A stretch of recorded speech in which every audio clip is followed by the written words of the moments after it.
এটাৰ শিৰোনামা আমি আমি উপৰেৰে উৰি যোৱা চৰাইবোৰৰ দেউকাই লৈ ফুৰিছিল জুই ফুলৰ এখন অৰণ্য। উপৰেৰে উৰি যোৱা চৰাইবোৰৰ দেউকাই লৈ ফুৰিছিল জুই ফুলৰ এখন অৰণ্য। আমি দুখন চহৰৰ পৰা আহি এখন চহৰৰ কথা ভাবিছিলোঁ। দুটা ৰাস্তাৰ পৰা এটা ৰাস্তাৰে আগবাঢ়িবলৈ থিৰাং কৰিছিলোঁ। আমাৰ কাষেৰে গাই গৰু এটাৰ পিছে পিছে এজাক বলদহে দৌৰিছিল। আমি দুখন ছবিৰ ৰূপ দাঙি ধৰিছিলোঁ। দুখন ছবিৰ ৰূপ দাঙি ধৰিছিলোঁ। তুমি পূব, মই পশ্চিম, তুমি শীত, মই গ্ৰীষ্ম।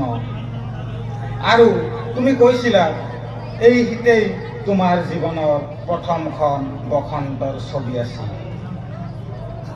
নিমখৰ পথাৰৰ পৰা নামি ভাগৰুৱা গৰুৰ জাকটো নৈখনত নিজৰ মুখবোৰ এৰি দিছিল। আমাৰ বুকুত পিয়াহ জাগিছিল, কণ্ঠ শুকাই মৰিছিল। কথাটো আমি কাকো কোৱা নাছিলোঁ।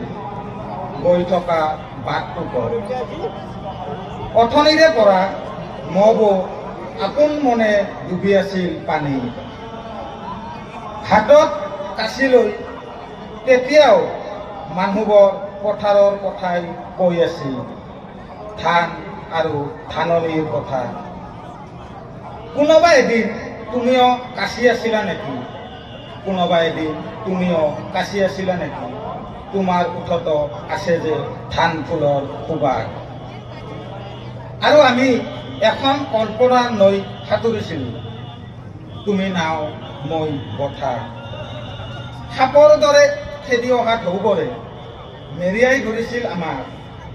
আমি আত্মতৃপ্তিত লীন গৈছিলোঁ শেষবাৰৰ বাবে।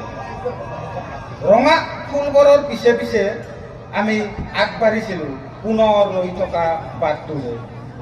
আমি দুখন চহৰৰ পৰা আহি এখন হৈছিলোঁ। দুটা ৰাস্তাৰ পৰা আহি এটা হৈছিলোঁ।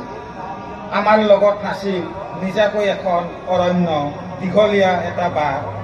আমি য'ত নিৰাপদ, য'ত আমি স্বাধীন। ধন্যবাদ।